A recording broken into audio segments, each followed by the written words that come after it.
Hello बच्चों, good morning again. सुबह सुबह welcome to the chemistry world. Chemistry की दुनिया में फटाफट से आ जाओ। आफ्टर ल्यूकास टेस्ट आज कुछ और तूफानी करने वाले हैं हम। हमारा बेसिक टॉपिक था बच्चों प्रिपरेशन, है ना। Preparation of haloalkane from alcohol. इसमें से फर्स्ट था Lucas. It's over. Today we are going to learn next plus H2SO4। ये वाला चीज मुझे आज आपको सिखाना है बच्चा लोग। नेक्स्ट प्लस H2SO4 का मतलब क्या होता है, इसको समझना है। मैं ये समझाने से पहले ल्यूकास टेस्ट की एक बात बताऊं कि ल्यूकास टेस्ट जो था, ल्यूकास टेस्ट तो it is only used in preparation of hello alkane. It is not, it can not be used, it can not be used for hello Erin. अगर कहीं आपने हेलो एरिन बनाने की इच्छा है तो आपने लेना पड़ेगा फिनॉल। फिनॉल के साथ अगर HX डाल दिया, एनहाइड्रस जिंक क्लोराइड ले लिया, फिर आप सोचोगे कि Cl की जगह पे मुझे हेलोजन मिल जाएगा, लेकिन नहीं, ये रिएक्शन नहीं होता है। तो ल्यूकास टेस्ट वो ऐसे कंपाउंड के लिए, हेलो एरिन की प्रिपरेशन के लिए हम यूज नहीं कर सकते हैं। ये इसीलिए याद रखना बच्चों कि ये जो बॉन्ड है carbon oxygen bond in aromatic ring, यहाँ पे रेजोनेंस होने की वजह से हम आगे पढ़ेंगे कि हेलो एरिन के ये वाले रिएक्शन क्यों डिफिकल्ट है, तो उसके सारे रीजंस हम आगे पढ़ने वाले हैं। लेकिन अभी ये बीच में है टॉपिक, तो आपको याद रखना है कि CO बॉन्ड में पार्शियल डबल बॉन्ड कैरेक्टर आ जाएगा due to resonance. Resonance formula भी हम आगे बनाने वाले हैं। तो due to resonating formula, again ये वाला कार्बन sp2 हाइब्रिडाइज है, रेजोनेंस है, डबल बॉन्ड कैरेक्टर है। तो जब भी कहीं डबल बॉन्ड होता है तो बॉन्ड लेंथ जो है वो डिक्रीज हो जाता है। आपको पता होगा सिंगल 154 पिकोमीटर है, लेकिन अगर कहीं डबल है तो ये 134 का है, और ट्रिपल तो एकदम छोटा 120 का। यानी बच्चों डबल बॉन्ड कैरेक्टर आने की वजह से बॉन्ड छोटा हो जाएगा। फिर आप बोलोगे छोटे से क्या प्रॉब्लम है रिएक्शन में, तो छोटा होता है ना, वो जल्दी ब्रेक नहीं होता है, और जब ब्रेक ही नहीं होता है, वो टूटता ही नहीं है, तो OH कैसे जाएगा, नहीं जाएगा ना ऑब्वियसली। इसीलिए हेलो एरिन ल्यूकास टेस्ट से नहीं मिल सकते, आपको हेलो अल्केन से मिलेंगे।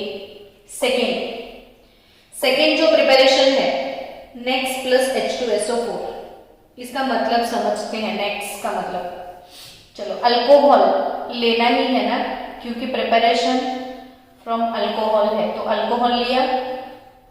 अब मैंने ले लिया नेक्स्ट यानी हेलोजन। यहाँ पे हेलोजन क्लोरीन या तो ब्रोमीन की बात है।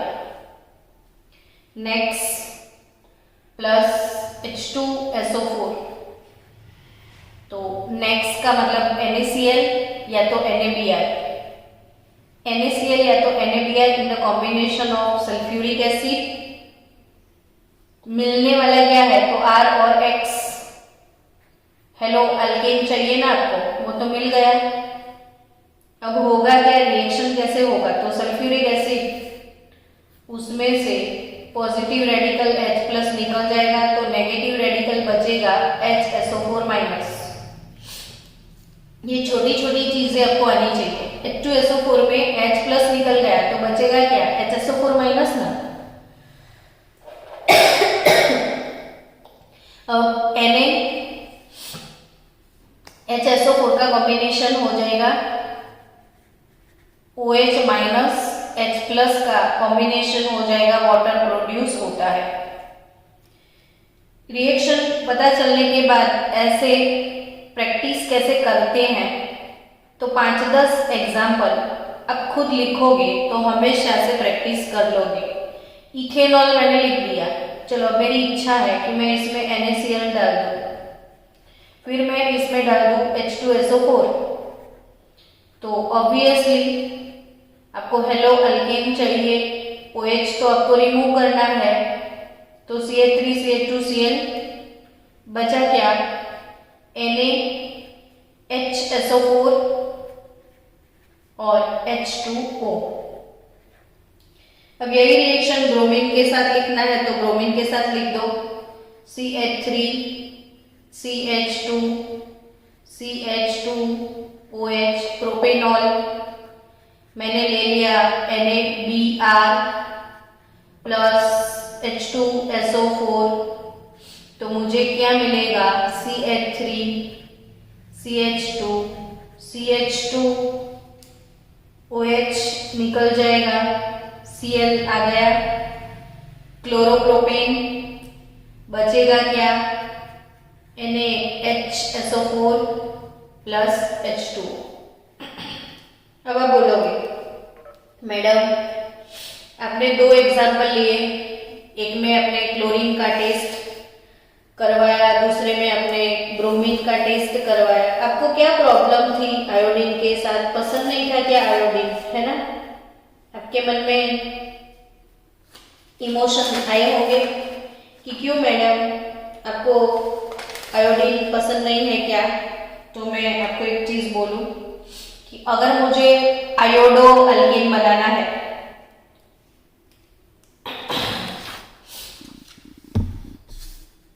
For NEET JEE competitive extra shorts, हम हॉट्स की बात कर रहे हैं अभी। ये हॉट्स यानी आपको याद रखने हैं टॉपिक बहुत अच्छे से। ये नेक्स्ट प्लस H2SO4 वाली प्रिपरेशन में क्लोरीन के लिए NaCl, ब्रोमीन के लिए NaBr मैं यूज कर रही हूँ, लेकिन मुझे आयोडीन लेना है, ठीक है। तो maybe I can use NaI और Ki, यहाँ पे आप KCl KBr भी ले सकते हो, डोंट वरी। अगर अल्कोहल मैंने लिया Ki तो NaI और Ki कॉम्बिनेशन हो जाएगा H2SO4 का। अगर ऐसे मैंने लिया तो मेरे साथ क्या बुरा होने वाला है वो समझते हैं।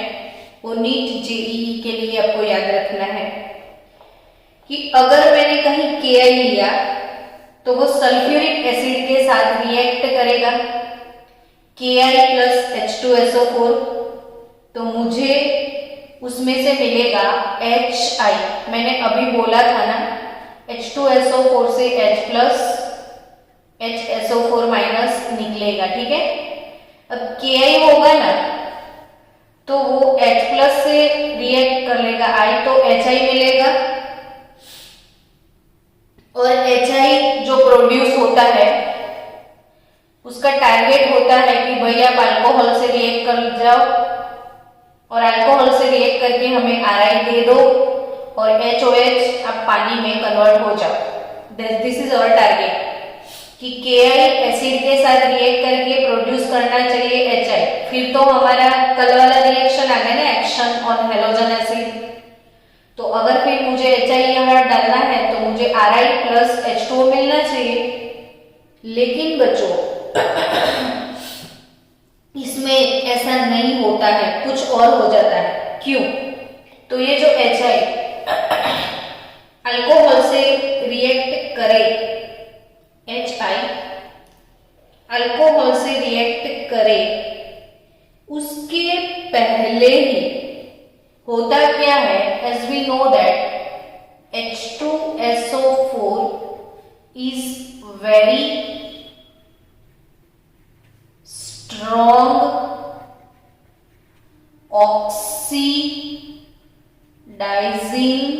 agent. Sulfuric acid is a very strong oxidizing agent. Due to that, sulfuric acid में HI जो है, HI में I-1 जो है वो ऑक्सीडाइज हो जाता है और आयोडीन में कन्वर्ट हो जाता है। समझ रहे हो बच्चों? सल्फ्यूरिक एसिड जो है वो प्रोड्यूस हुए HI को ऑक्सीडाइज कर लेता है और ऑक्सीडाइज I- से I2, ये भी याद रखना है, आयोडाइड जब ऑक्सीडाइज होता है तो वो I2 में कन्वर्ट होता है।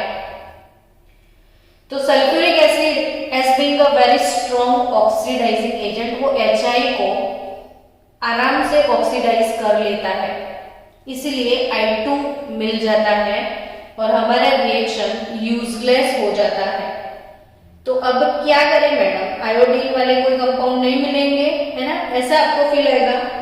तो पक्के से याद रखिएगा आप, रिमेंबर दैट KI के साथ अगर आयोडो अल्केन आपको चाहिए,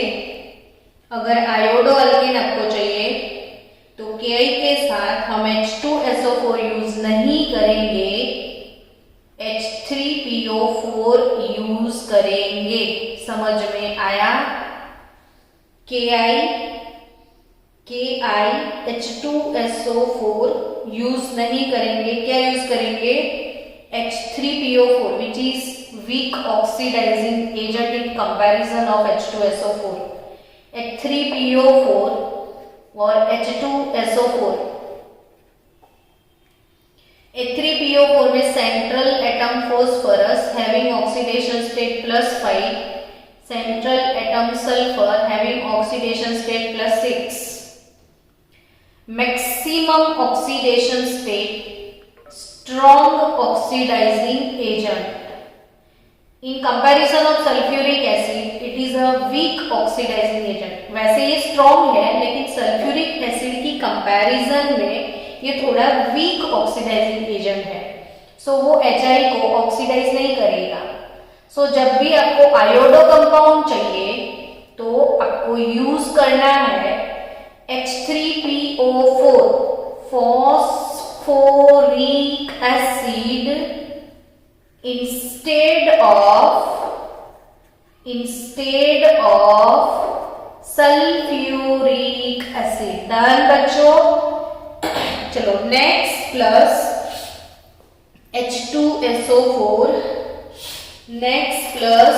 H2SO4 वाला प्रिपरेशन, जो कि नेक्स्ट प्लस H2SO4 में मैंने आपको एक्सप्लेन कर दिया कि यहाँ पे क्लोरीन और ब्रोमीन, सिर्फ क्लोरीन ब्रोमीन के लिए है ये वाला रिएक्शन। अगर आपको आयोडो अल्केन चाहिए तो आप सल्फ्यूरिक एसिड को यूज नहीं कर सकते हो।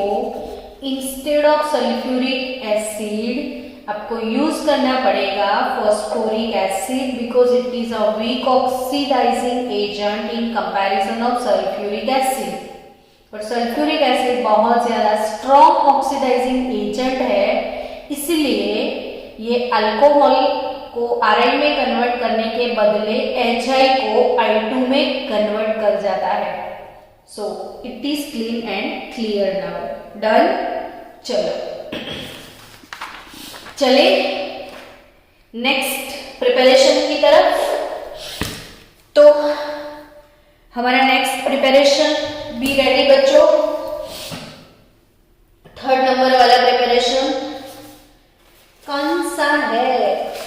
तो वो भी कुछ अच्छा ही है। 3rd प्रिपरेशन है by the action of phosphorus halides on alcohol। 3rd preparation by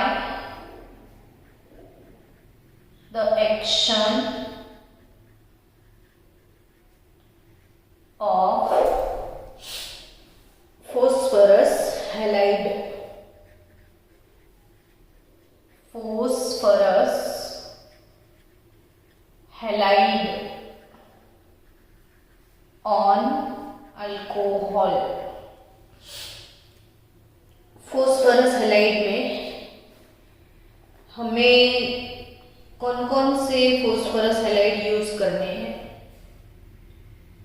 तो हम यूज करेंगे यहाँ पे PX3 और PCl5.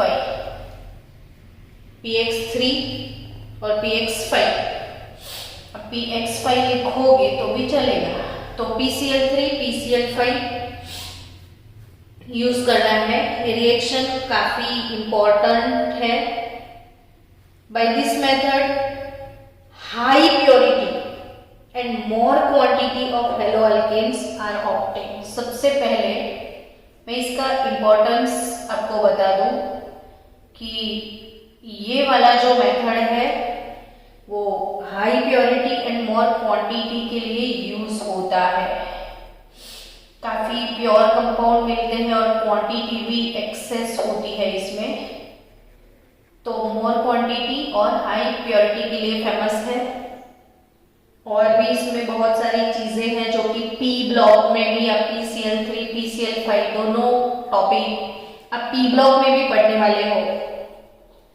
पी ब्लॉक में भी सेम इनकी जब केमिकल प्रॉपर्टी आएगी तो ये वाले रिएक्शन वहां पे भी है. और ऑर्गेनिक केमिस्ट्री में पीछे कार्बोक्सिलिक एसिड वाला जो चैप्टर है ना उसमें भी है. यानी बहुत सारी जगह पे ये वाला विथ मैकेनिज्म भी आपको अल्कोहल फिनॉल ईथर चैप्टर में पढ़ना है. सो बच्चे, alcohol ROH if we are using PX3 है ना, तो ऑब्वियसली R के साथ X को जाना है. तो आप सोचोगे 3 मोल X और अकेला R, बहुत नाइंसाफी. ये कैसे चलेगा मैडम? 3 मोल हेलोजन के साथ सिर्फ 1 मोल अल्किल ब्रांच? नो वे, इसको भी 3 मोल लेना पड़ेगा. तो 3ROH PX3 तो 3RX. डन. चलो, तो मिलेगा क्या? तो एक फॉस्फोरस P और OH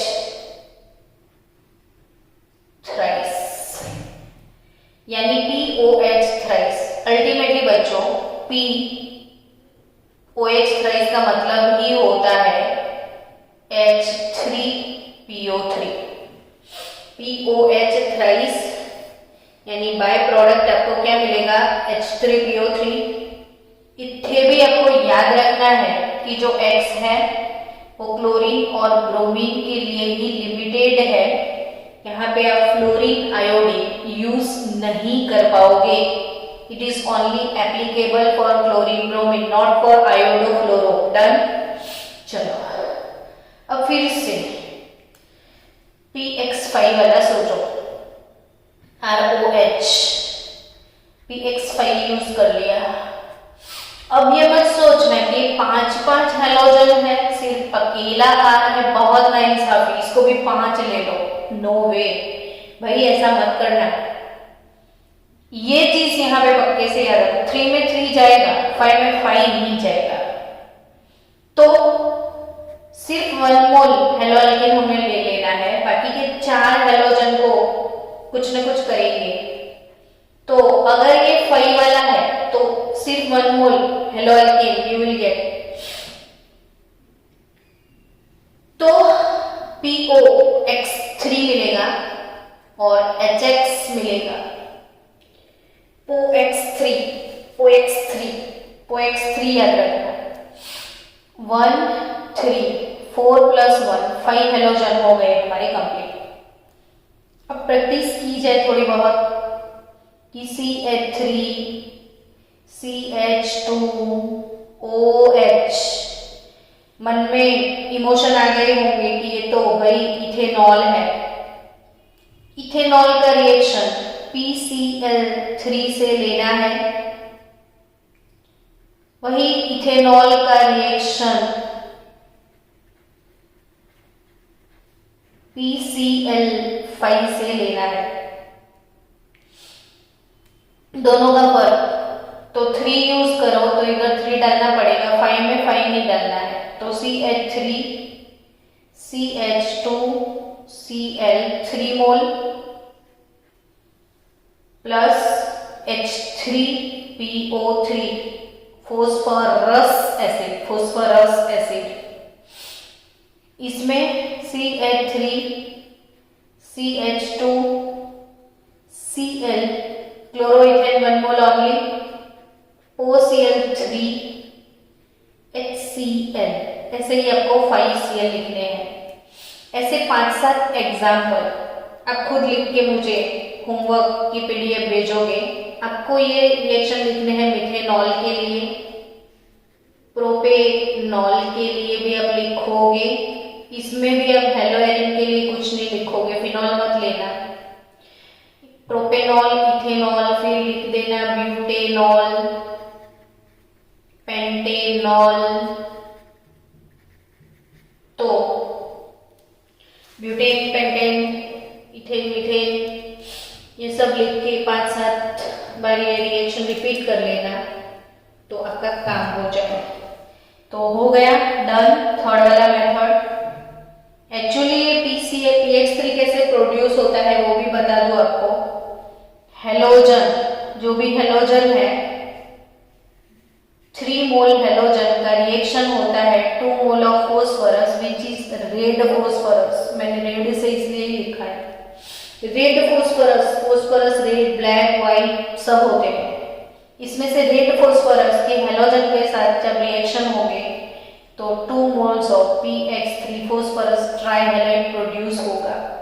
तो ये बेसिक हेलोजन वाला reaction, halogen acting on red phosphorus, it gives us phosphorus trihalide। Next third preparation भी हो गया ना आज, तो चलो फोर्थ वाला, मस्त है फोर्थ वाला भी।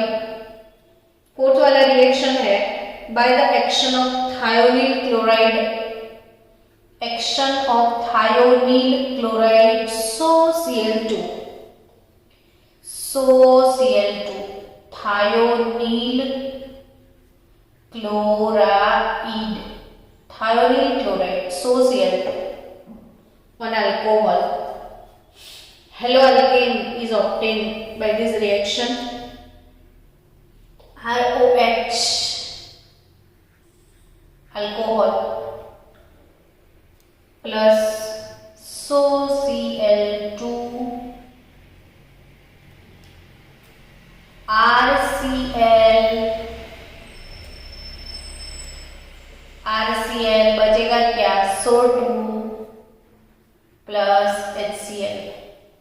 ये रिएक्शन सबका फेवरेट इसलिए है बच्चों कि HCl वो भी गैस, SO2 वो भी गैस, गैस का नेचर है मैं तो उड़ जाऊं, ये भी बोलेगा मैं तो उड़ जाऊं, तो प्रोडक्ट के अंदर से 2 गैस तो ऐसे ही उड़ जाएंगे, तो हमको तो प्रॉब्लम ही नहीं है प्योरिफिकेशन का कोई, RCl डायरेक्ट सीधा मिल जाए। इसलिए मोस्टली ये मेथड सबको पसंद आता है।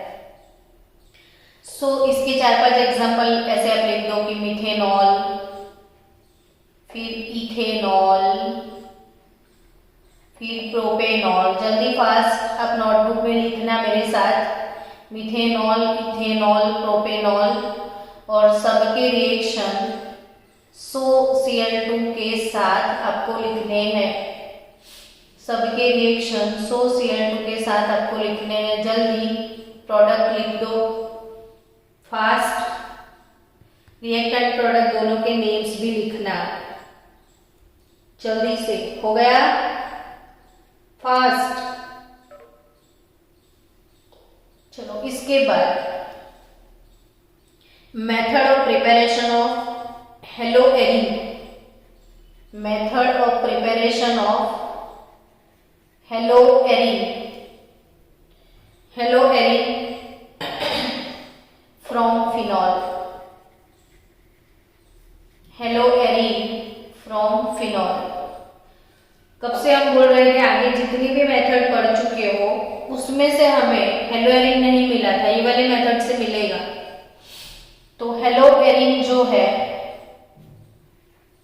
फिनॉल लेना पड़ेगा, अल्कोहल ROH और एरोमेटिक रिंग के ऊपर OH, तो वो है फिनॉल।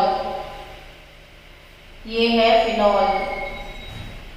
फिनॉल अगर लिया कहीं PbR3 के साथ, ये हो गया SOCl2 के साथ, तो बेंजीन का रिंग इधर आ जाएगा bromine. I will get bromo benzene 3 mole PbR3, तो 3 मोल फिनॉल लेना है और एडिशनली आपको मिलेगा H3PO3 फॉस्फोरस एसिड। और अगर आप SOCl2 ले रहे हो तो भी डोंट वरी, क्लोरोबेंजीन मिलेगा, by product SO2 plus HCl, दोनों ही गैस। तो ये हो गया आपका रिएक्शन। ये दोनों ही मेथड से एक बात है कि product obtain is in very less amount, product obtain is in very less amount. ये बहुत ज्यादा प्रोडक्ट नहीं देता है लोअरिंग, क्योंकि ये जल्दी ब्रेक नहीं होता है, इसलिए थोड़ी बहुत प्रॉब्लम्स आती है। तो बच्चा लोग, आज आपने अल्कोहल वाला मेथड कंप्लीट कर लिया। कौन सा मेथड कंप्लीट कर लिया? अल्कोहल से हेलो अल्केन कैसे बनता है, थर्ड मेथड था ये। SOCl2 वाला फोर्थ मेथड था और ये फिफ्थ वाला हेलो एरिन फ्रॉम फिनॉल। तो अल्कोहल से हेलो अल्केन, हेलो एरिन कैसे मिलते हैं, वो सारे मेथड्स हमारे कंप्लीट हो चुके हैं। चलो अब नेक्स्ट सेकेंड मेथड अपना कौन सा है, तो वो है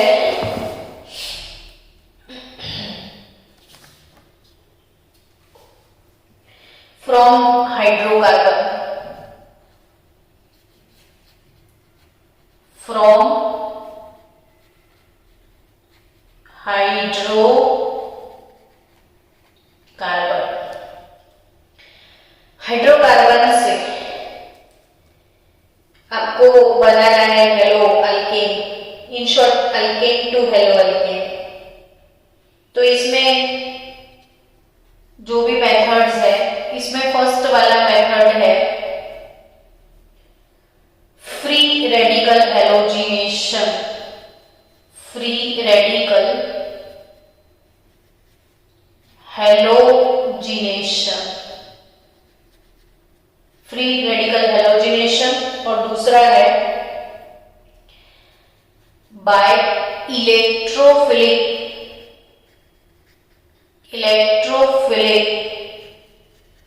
सब्स्टिट्यूशन।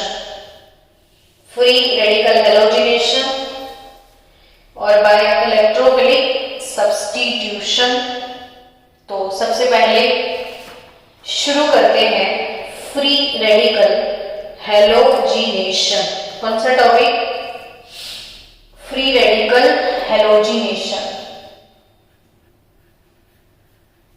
अब फ्री रेडिकल वर्ड सुनते ही आपके मन में लड्डू फूट गए, ये फ्री रेडिकल क्या है ये बता दो पहले, है ना। आप हो ही ऐसे, हर एक वर्ड को समझना है ना आपको। तो फ्री रेडिकल हैलोजिनेशन का मतलब तो आप समझ गए ना, हैलोजन ऐड करने का है। हैलोजिनेशन का मतलब क्या? तो addition of halogen, that is halogenation. Chlorine को ऐड कर दिया, क्लोरीनेशन। ब्रोमीन ऐड कर दिया, ब्रोमिनेशन। फ्लोरीन ऐड कर दिया, फ्लोरिनेशन। तो हैलोजन, हैलोजिनेशन। लेकिन ये फ्री रेडिकल क्या है, तो उसको समझते हैं। अगर मेरे पास मीथेन है, मीथेन, मीथेन में ये वाला कोवेलेंट बॉन्ड है। कोवेलेंट बॉन्ड में सबको पता है कि एक इलेक्ट्रॉन कार्बन का, एक हाइड्रोजन का। अभी कोवेलेंट बॉन्ड का फिशन बीच में से होता है, यानी homolytic fission. Homolytic fission, homolytic fission में ये कार्बन बोलेगा मेरा मुझे दे दे, तेरा तू ले जा। एक एक इलेक्ट्रॉन ये लेके सेपरेट हो जाते हैं। तो CH3 उसके पास एक अनपेड इलेक्ट्रॉन खुद का आ गया और H dot, CH3 dot H dot produce होंगे। इसको बोला जाता है फ्री रेडिकल। क्या बोलते हैं बच्चों? इसको फ्री रेडिकल बोलते हैं।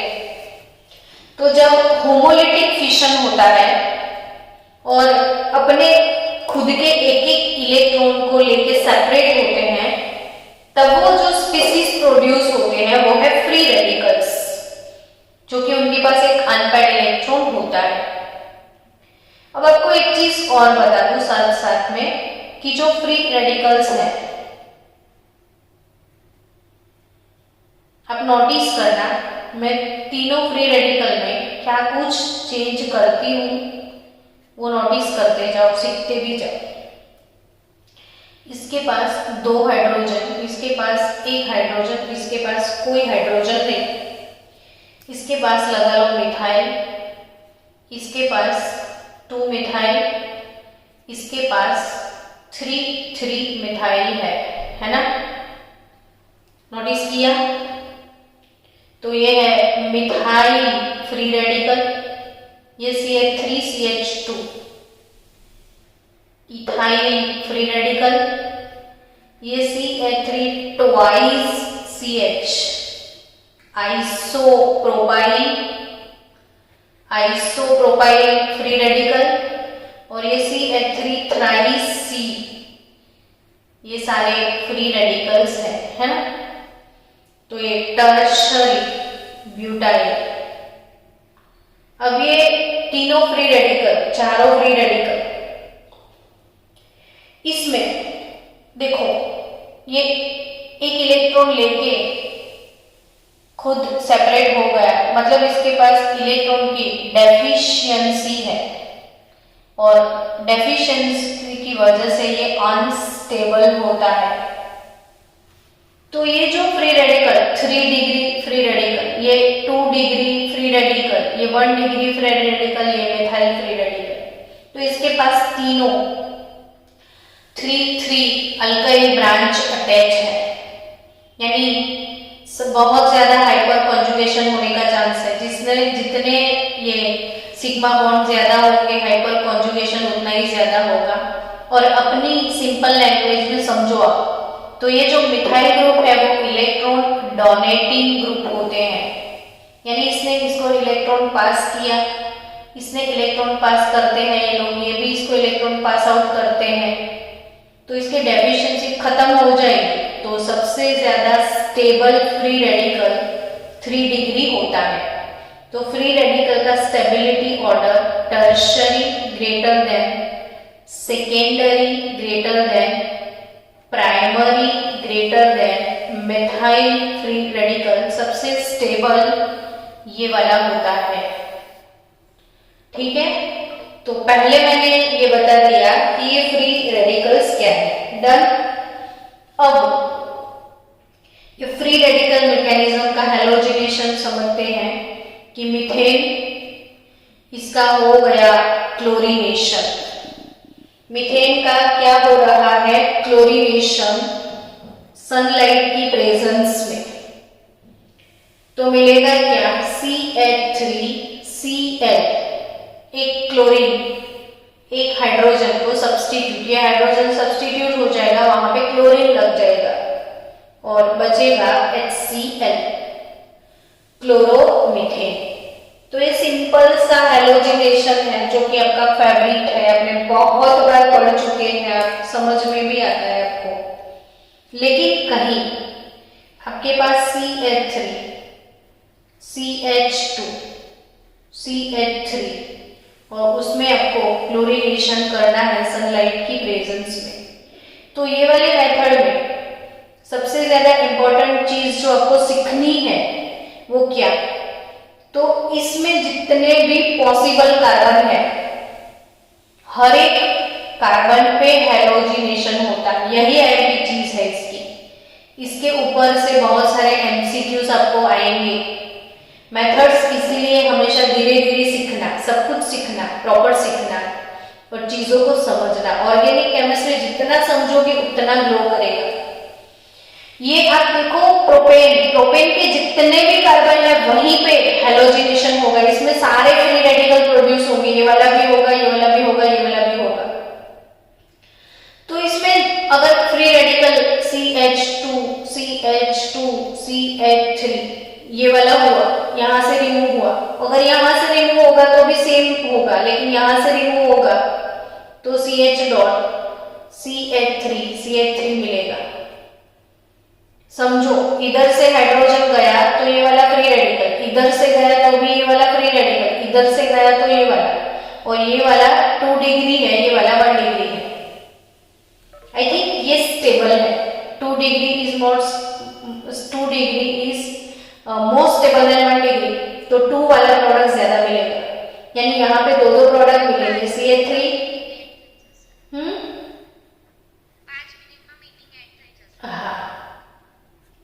CH3 CH2 CH2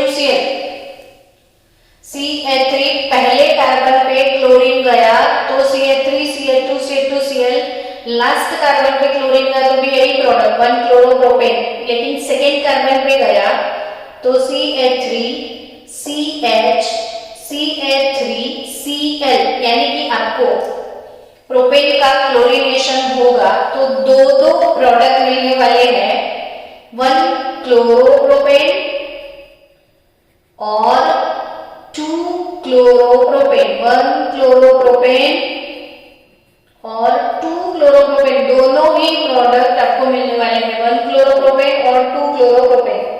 लेकिन 2 की स्टेबिलिटी ज्यादा है, तो आई थिंक 2 क्लोरोप्रोपेन जो है वो 55% प्रोडक्ट आपको मिलेगा, हालांकि 1 क्लोरोप्रोपेन जो है वो 45% प्रोडक्ट आपको मिलने वाला है। समझ गए आप? तो ये फ्री रेडिकल हैलोजिनेशन हो गया। अब आपको डिफरेंट बहुत सारे एग्जाम्पल के साथ ये चीजों को समझना है। चलो, आपकी टेक्स्ट बुक में इंटेक्स क्वेश्चन में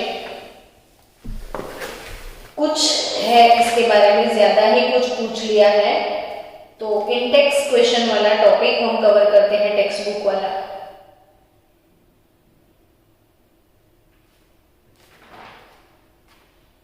टेक्स्ट बुक में इंटेक्स क्वेश्चन में एक क्वेश्चन है 10.4